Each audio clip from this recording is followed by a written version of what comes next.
Ice cream మాత్రం అస్సలు గడ్డగట్ల చూసారు కదా. వీడియోలో చూసి కుల్ఫీ చేయడం ఇంత తేలిక అని చెప్పి కుల్ఫీని అయితే చేసేసా. కానీ ఎక్కడ బిడ్స్ కొట్టిందో తెలియదు, కానీ అది ఫ్రిడ్జ్ లో పెట్టిన తర్వాత అసలు గడ్డ కూడా కట్టలేదు. ప్రాసెస్ మొత్తం కూడా వీడియోలో చూపించిన విధంగానే చేశాను, కానీ ఎక్కడ ఏం జరిగింది అనేది ఇప్పటికీ తెలియట్లేదు. ఇలా చేసిన కుల్ఫీని పుల్లతో కాకుండా స్పూన్ తో తినాల్సి వచ్చింది.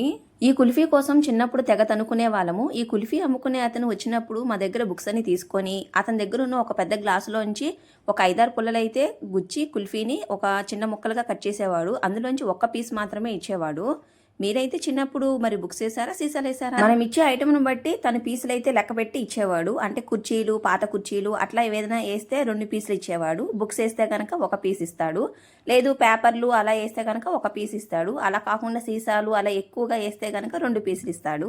ఇదే విషయం మా వారికి చెప్పినప్పుడు మా వారు చిన్నప్పుడు ఏం చేశారో చెప్తే నేను నవ్వలేక చచ్చిపోయాను. వేరే పిల్లలకి కుల్ఫీ ఇచ్చే టైంలో అతని దగ్గర ఉన్న బుక్స్ తీసుకొని అతనికే వేసి మళ్ళీ కుల్ఫీలు తీసుకునేవారు. మీరు ఎప్పుడైనా ఈ కుల్ఫీని ట్రై చేశారా?